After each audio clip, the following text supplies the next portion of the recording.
అనంతపురం నగరపాలక సంస్థ పరిధిలో కోట్ల రూపాయల విలువైన ప్రభుత్వ స్థలాలు కబ్జాకు గురవుతుండటంపై సిపిఐ నగర సమితి తీవ్ర ఆగ్రహం వ్యక్తం చేసింది. నగర సమస్యలను పరిష్కరించాలని, అవినీతి అధికారులపై చర్యలు తీసుకోవాలని డిమాండ్ చేస్తూ మున్సిపల్ కమిషనర్కు వినతి పత్రం అందజేశారు. తక్షణమే ఏపీ ఎన్డీపీ పైప్లైన్ పనులు పూర్తి చేసి ప్రజలకు తాగునీరు అందించాలని, ప్రజా ఆస్తులను రక్షించాలని ఆయన డిమాండ్ చేశారు.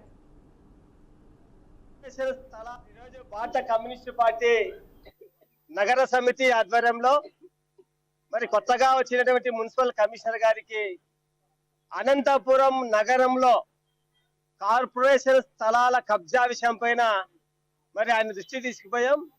అనంతపురం నగరం కార్పొరేషన్ స్థలాలు ఆర్టీసీ బస్టాండ్ దగ్గర ఉన్నటువంటి సెంట్రల్ పార్క్ స్థలం 7 ఎకరాల స్థలంలో దాదాపు 1.5 ఎకరా కబ్జాకు గురైంది.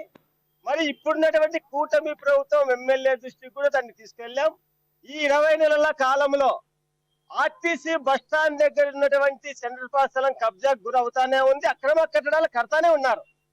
అక్కడ మరి చుట్టూ కాంపౌండ్ వాళ్ళు కట్టాలని చెప్పేసి ఈ కార్పొరేషన్ లో నిధులు కాంట్రాక్టర్ వెచ్చిచ్చినప్పటికీ కూడా ప్రభుత్వము ఇప్పటికీ దాని చుట్టూ కాంపౌండ్ వాళ్ళు కట్టలేదు. అదేవిధంగా అనంతపురం నగరంలో శ్రీనగర్ కాలనీలో, అదేవిధంగా శారదా నగర్ లో, కమలానగర్ లో ఎక్కడ చూసినా విలువైన స్థలాలు అనంతపురం కార్పొరేషన్ స్థలాలు కబ్జా గురవుతున్నాయి. కానీ కార్పొరేషన్ సంబంధించినటువంటి కార్పొరేటర్లు ఇక్కడ మరి సమావేశాల్లో మరి నెలసరి తీసుకుంటున్నారా కానీ డబ్బులు మున్సిపాలిటీ సంబంధించి